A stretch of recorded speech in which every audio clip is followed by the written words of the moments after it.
July 8, 1943, New York Harbor. The first thing Unteroffizier Johann Fischer saw of America was the Statue of Liberty emerging from the morning mist, her torch raised against a sky so impossibly blue it seemed painted, her copper patina gleaming in the dawn light that slanted across New York Harbor. Fischer stood on the deck of the transport ship with 400 other German prisoners, men who had surrendered in Tunisia 3 months earlier, who had spent weeks in North African camps before being selected for transfer to the United States. The sound that accompanied this vision was the low thrumming of the ship's engines combined with something Fischer had not heard in years: silence. No air raid sirens, no distant artillery, no aircraft engines overhead, just the calm, mechanical rhythm of a ship approaching port in a nation whose mainland had never known bombardment, whose cities stood intact, whose people lived beyond the reach of the war that had consumed Europe. The contrast with everything Fischer had known was so absolute that it felt surreal, almost hallucinatory in its normalcy. The harbor teemed with vessels, cargo ships, tugboats, passenger ferries, all moving with purposeful efficiency that spoke of functioning infrastructure and systematic organization. Beyond the waterfront rose Manhattan's skyline, an architecture of abundance that made Europe's grandest city seem provincial by comparison. Buildings of steel and glass climbed toward the clouds in quantities that suggested industrial capacity so vast it could afford to waste resources on purely civilian splendor. The city was lit, not the dim, rationed illumination of German cities cowering under blackout regulations, but brilliant prodigal lighting that announced to the world that America possessed energy resources it need not conserve, that it faced no enemy capable of threatening its homeland, that it could afford casual displays of prosperity that wartime Europe had forgotten were even possible. Fischer's fingers gripped the ship's railing with white-knuckled intensity, not from fear, but from cognitive dissonance so profound it approached psychological vertigo. He had been a soldier in the Wehrmacht since 1940, had fought in France, in the Balkans, and finally in North Africa, where Rommel's Africa Corps had been ground down by material attrition that no amount of tactical brilliance could overcome. He had been taught, through propaganda, through his officers' briefings, through the entire ideological apparatus of Nazi Germany, that America was a decadent nation weakened by capitalism and racial mixing, incapable of matching German military prowess, destined to collapse under the strain of supporting Britain and the Soviet Union while maintaining its own war effort. The skyline rising before him announced with architectural certainty that these teachings were lies, that propaganda had prepared him for an enemy that did not exist, and that the nation holding him prisoner possessed resources on scales that made Germany's vaunted industrial capacity seem almost quaint by comparison. The sound of the ship's horn, a deep, resonant blast announcing arrival, echoed across the harbor, and Fischer understood with sudden clarity why Germany was losing the war. It was not because German soldiers lacked courage or skill. It was not because German equipment was inferior or German tactics were outdated.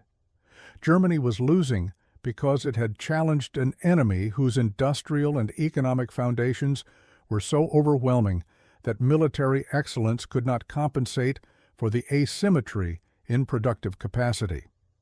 The America Fischer saw through that Manhattan skyline was not the America of Nazi propaganda. It was something far more dangerous, a fully mobilized industrial democracy with continental resources, systematic organization, and institutional competence that could translate raw capacity into military power at scales Germany could never match.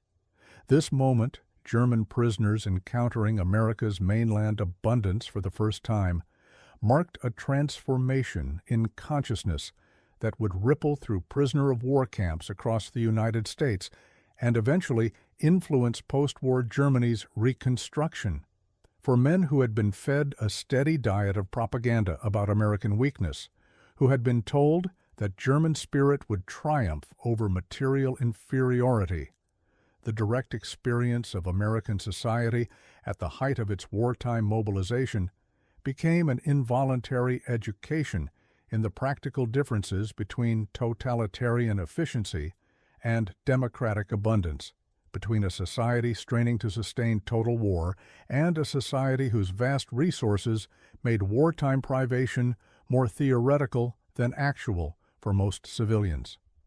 To understand the magnitude of this cognitive shift, one must first comprehend the propaganda framework that had shaped German soldiers' understanding of America. Nazi ideology had consistently portrayed the United States as a plutocratic society corrupted by Jewish influence, weakened by racial diversity, and incapable of matching the martial vigor of racially pure Germanic peoples. German propaganda emphasized American material wealth while simultaneously dismissing it as evidence of decadence rather than strength, suggesting that Americans were soft, undisciplined, and would collapse when confronted with the hardships of modern warfare. This narrative was reinforced through every level of German society, in schools, in military training, in newspapers and radio broadcasts, in the casual assumptions that structured how Germans understood the world and their place in it. Fischer had believed these narratives because he had no contrary evidence and because believing them made sense of his own experiences.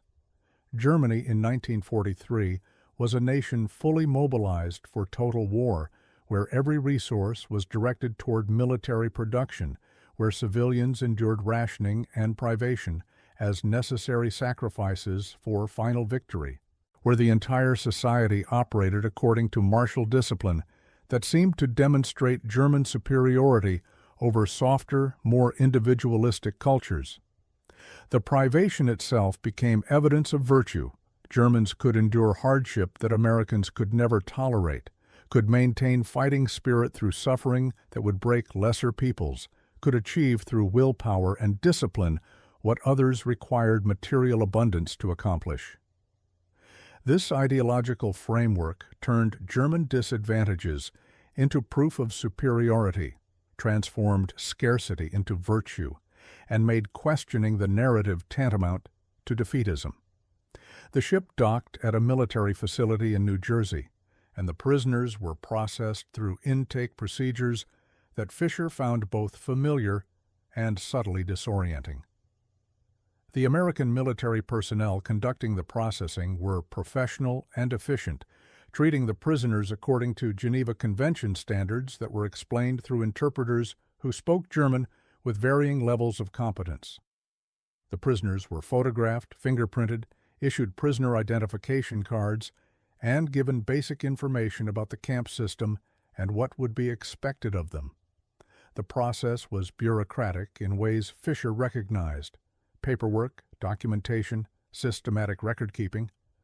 But the scale and resources supporting the process communicated messages about American institutional capacity. The documentation itself became a symbol of American organizational culture. Each prisoner received a prisoner of war identification card with photograph, fingerprints, and basic information: name, rank, serial number, date, and place of capture. The cards were printed on quality cardstock, produced in quantities that suggested industrial printing capacity devoted to what was essentially administrative minutiae. German military bureaucracy was extensive and often pedantic, but by 1943 it was struggling with paper shortages and administrative chaos as the war's pressures overwhelmed institutional capacity.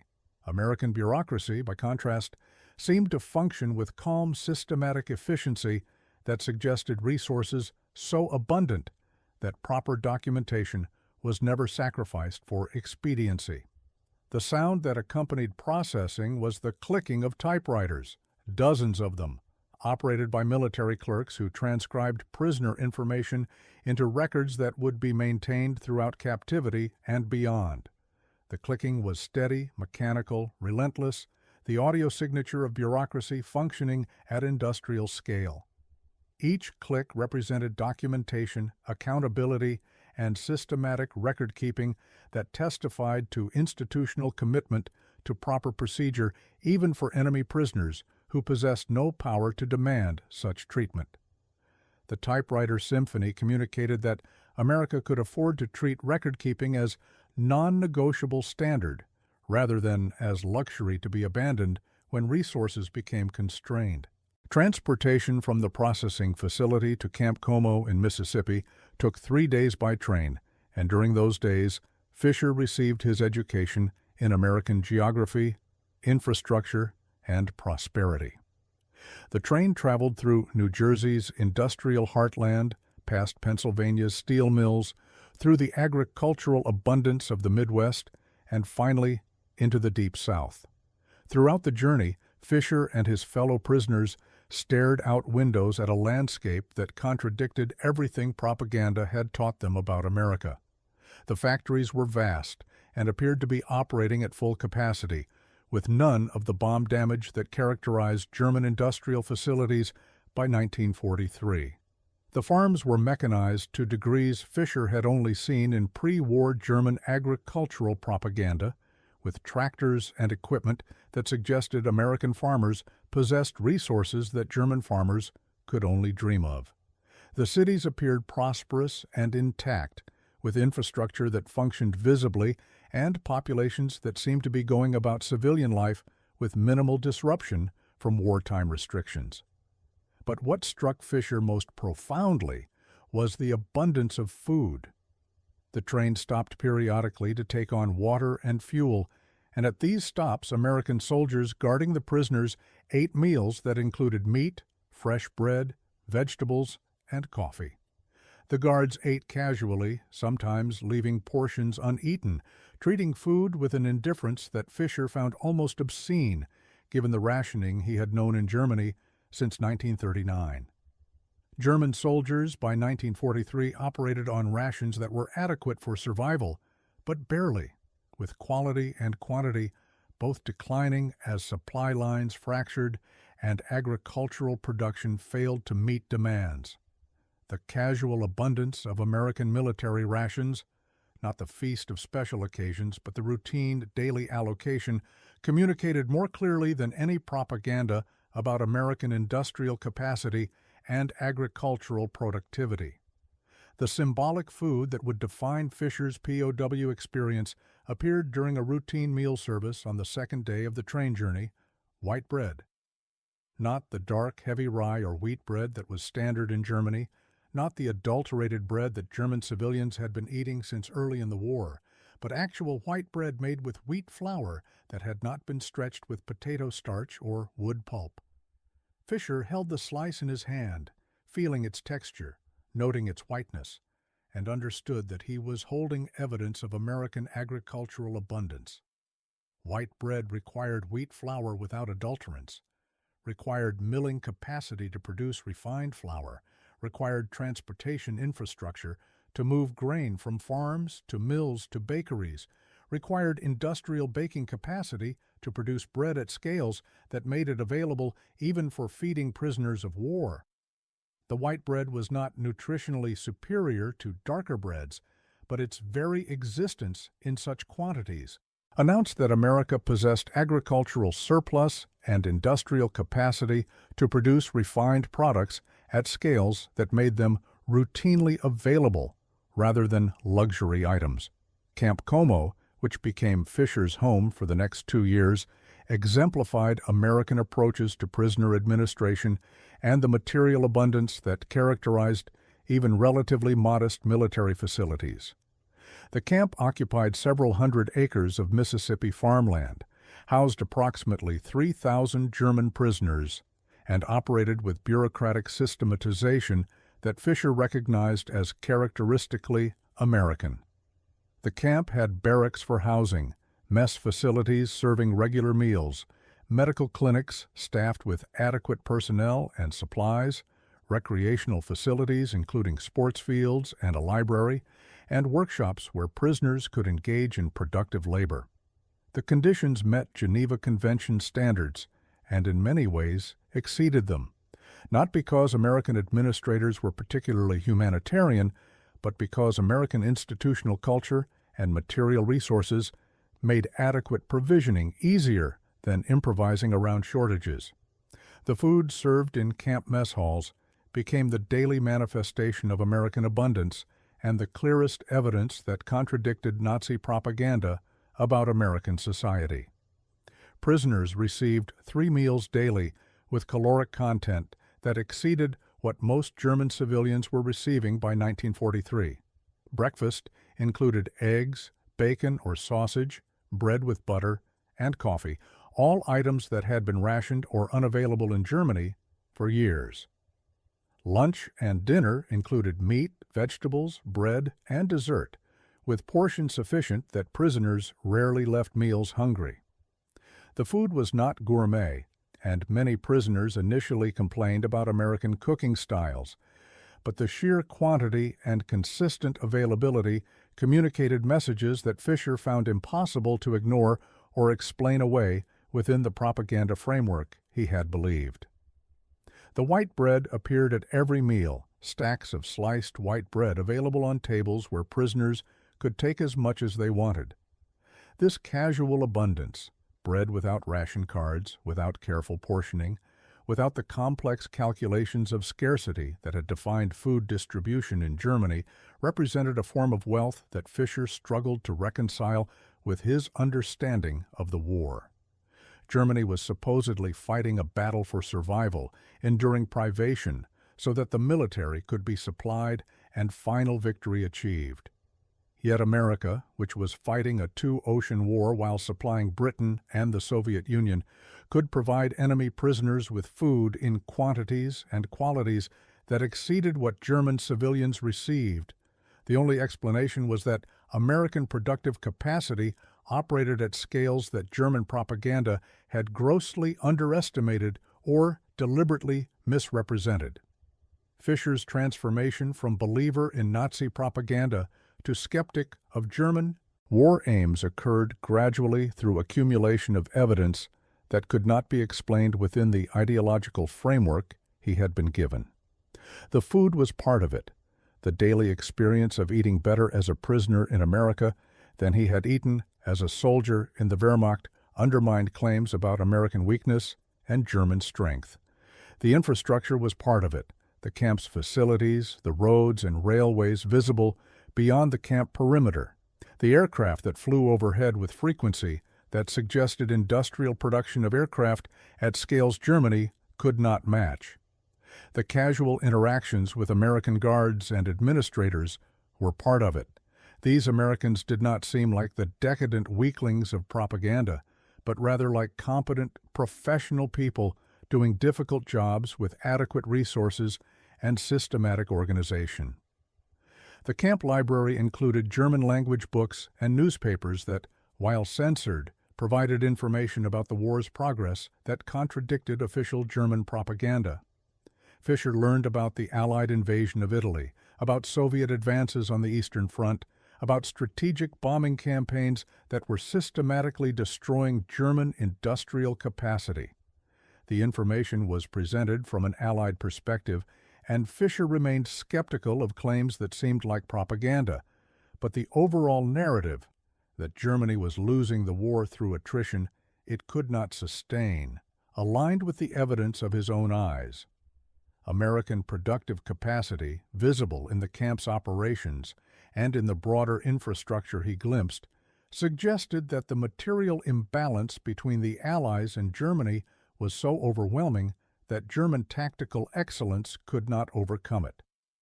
Conversations with other prisoners revealed that Fisher's experiences and growing skepticism were widely shared. Men who had fought on different fronts, who had different levels of political commitment to Nazism, who came from different regions and social classes, nevertheless converged on similar conclusions when confronted with American abundance. The discussions were often coded and cautious because the camps contained ardent Nazis who viewed skepticism about German victory as treason, but among trusted groups, prisoners acknowledged that something fundamental in their understanding had shifted. They had been told America was weak, but America was demonstrably strong. They had been told German spirit would triumph, but material capacity seemed to matter more than ideology in determining military outcomes. They had been told they fought for survival, but their enemy could afford to feed prisoners better than Germany fed its own people. The white bread became a recurring symbol in these conversations, the tangible evidence that prisoners could point to when discussing American abundance. Some prisoners dismissed it as propaganda designed to demoralize, but most recognized it as simply the routine output of agricultural and industrial systems operating at scales Germany could not match. The bread appeared daily in quantities that seemed almost wasteful, produced by bakeries that served the camp and presumably hundreds of other facilities simultaneously. Each loaf represented wheat grown on mechanized American farms, milled in American facilities, baked in American ovens, and transported through American logistics networks, all functioning systematically despite the demands of global war. The bread was mundane, yet its daily appearance testified to productive capacity that made German wartime economy seem constrained and inadequate by comparison. Work details outside the camp provided additional exposure to American society and reinforced the lessons about material abundance. Prisoners worked in agricultural settings harvesting crops, in lumber operations cutting timber, and occasionally in light industrial facilities producing non-military goods. The work exposed them to American agricultural mechanization, to civilian prosperity that persisted despite wartime demands, and to interactions with American civilians whose lives seemed remarkably normal despite the global conflict. Fisher worked harvest details in late 1943 and 1944, experiencing American industrial agriculture firsthand, the massive combines, the truck fleets for transport, the systematic efficiency that produced crop yields far exceeding German agricultural productivity. The mechanization alone communicated messages about industrial capacity. Each harvester represented steel production, engine manufacturing, and industrial engineering that Germany had diverted entirely to military production, while America could apparently supply both military and civilian sectors simultaneously. American civilians Fisher encountered during work details were complex in their responses to German prisoners. Some were hostile, viewing prisoners as representatives of an evil regime responsible for global war. Others were curious, asking questions through guards or German-speaking supervisors about Germany, about why Germans had supported Hitler, about whether prisoners believed the war was just. Still others were sympathetic, treating prisoners as people caught in circumstances beyond their control, offering small kindnesses like additional food or water. The range of responses suggested a pluralistic society where individual citizens formed their own opinions rather than adhering to monolithic ideological positions, a contrast with Nazi Germany's enforced conformity that Fisher found notable. The transformation in Fisher's political understanding accelerated in 1944 as news of Allied advances made clear that German defeat was inevitable, barring miraculous intervention. The Normandy invasion in June, the collapse of Army Group Center on the Eastern Front, the steady progress of Allied forces in Italy, all indicated that Germany was being systematically crushed by coalition forces that could replace losses and sustain operations at levels Germany could not match. The V weapons that German propaganda claimed would turn the war's tide seemed like desperate gestures rather than war-winning innovations, and reports about wonder weapons being developed sounded increasingly like fantasy rather than serious military planning. By late 1944, most prisoners in Camp Como had accepted that Germany would lose the war, though many remained uncertain about what defeat would mean for Germany and for themselves personally. The white bread that appeared daily at meals took on additional symbolic weight. It represented the victor's abundance, the casual plenty of a nation that could afford to feed defeated enemies while continuing to prosecute the war. Each slice was a reminder that Germany had challenged an opponent whose advantages were so overwhelming that defeat had been inevitable once America entered the war and mobilized its economy, that the years of fighting since 1941 had been a prolonged working out of a conclusion that material logic had already determined. News of Germany's unconditional surrender in May 1945 reached Camp Como through official announcements and through newspapers that provided detailed coverage of the war's end. The prisoners' reactions ranged from relief that the killing had stopped to despair about Germany's future, to continued defiance among hardline Nazis who refused to accept defeat. Fischer's predominant emotion was a complicated mixture of relief, shame, and recognition that his world had fundamentally changed in ways that would require years to fully process. The war was over, Germany was occupied, and the task ahead was rebuilding a nation whose ideology had been proven catastrophically wrong and whose society required fundamental transformation. Repatriation for German prisoners began in late 1945 and continued through 1946, with priority given to prisoners deemed least likely to be war criminals or committed Nazis. Fischer's repatriation came in spring 1946, after months of additional screening and preparation for return to an occupied Germany whose conditions prisoners heard about through letters and official briefings. The Germany he would return to was devastated, cities destroyed by bombing, economy collapsed, population traumatized, and political institutions dissolved pending Allied reconstruction. But Fischer carried with him more than personal belongings and memories of imprisonment. He carried an understanding of American society and values gained through 2 years of direct observation, an understanding that challenged and ultimately displaced the Nazi propaganda he had believed before capture.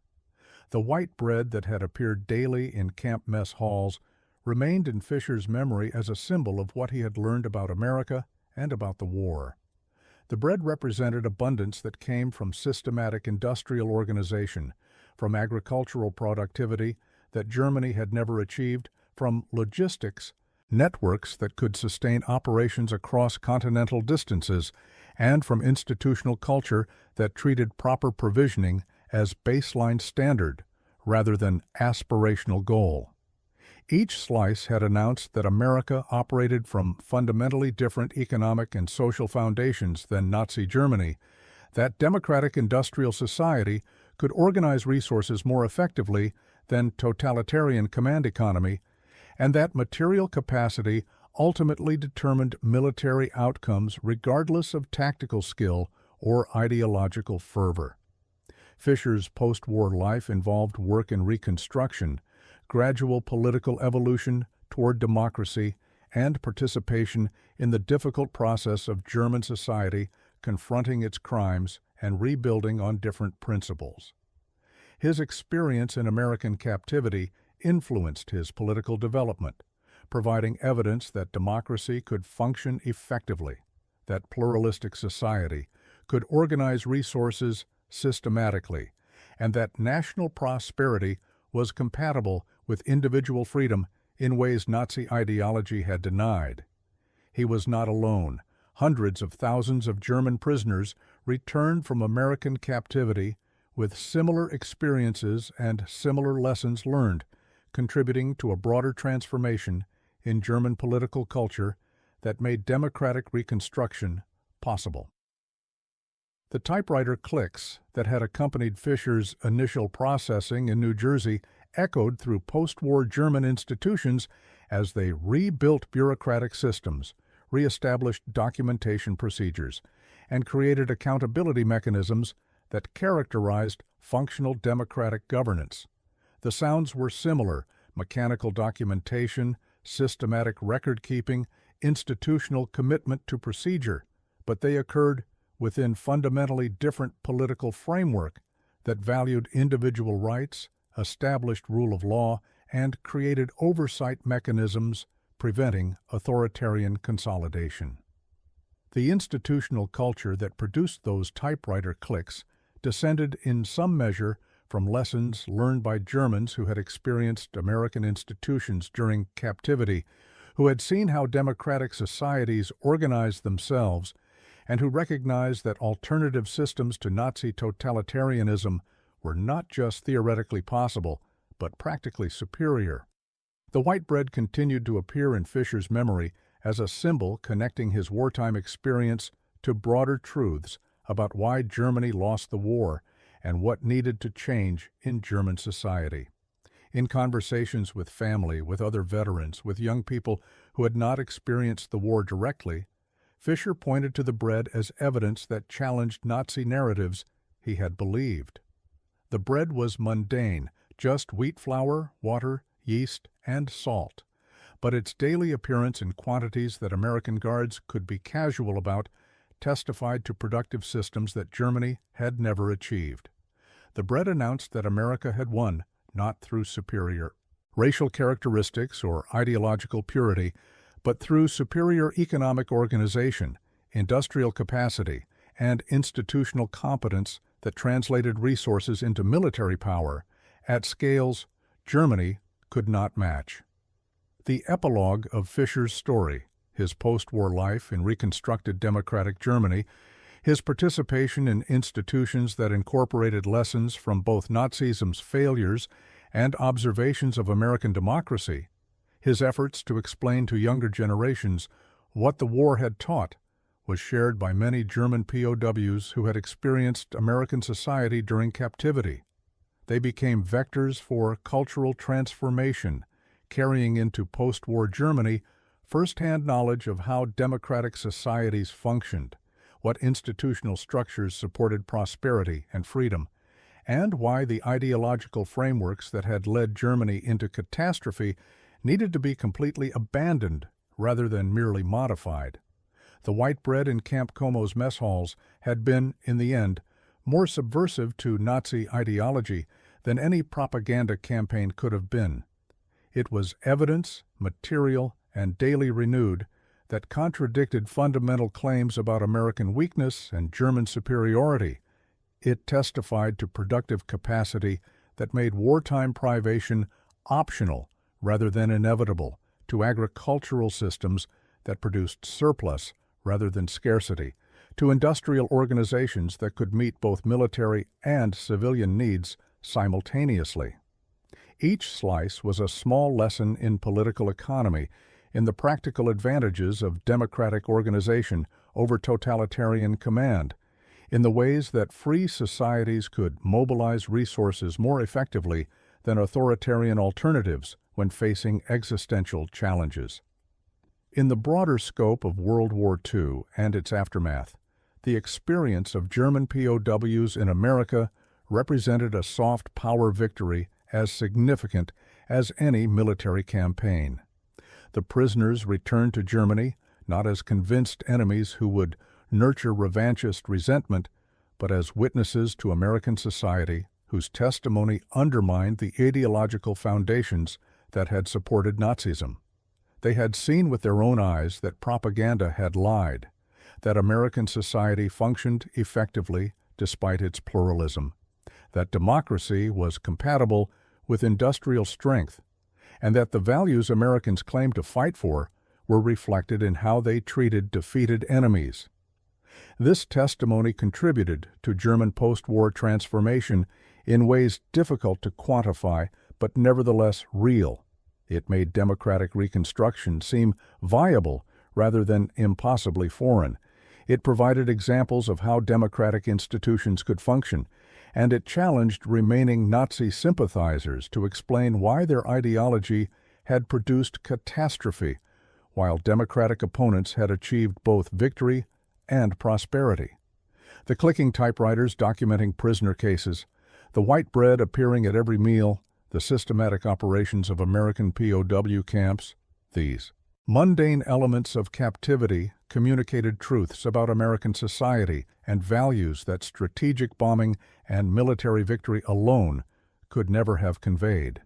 They demonstrated that America fought according to principles it actually believed, rather than merely claimed, that its institutional culture valued procedure and documentation even for enemies, that its economic abundance was real rather than propagandistic invention, and that democratic organization could produce both military effectiveness and humane treatment of defeated opponents. The lessons were learned involuntarily by men who had been taught to despise America, but once learned, they could not be unlearned, and they shaped post-war Germany in ways that made democratic reconstruction possible and ultimately successful. When German POWs reached America and finally understood why the U.S. was winning the war, they discovered that victory was determined not by racial superiority or ideological purity, but by industrial capacity, institutional competence, and economic systems that produced abundance rather than scarcity. They learned that democracy was not weak but strong, that pluralism was not vulnerability but strength, and that the soft power of daily white bread was ultimately more convincing than the hard power of military might. These lessons, carried home by hundreds of thousands of prisoners, became part of the foundation for Germany's post-war transformation, contributing to the creation of a democratic German state that rejected Nazism's premises and embraced values that prisoners had witnessed in American captivity, values of individual dignity, institutional accountability, and democratic governance that proved more durable than the authoritarian alternatives that had led Germany to catastrophe.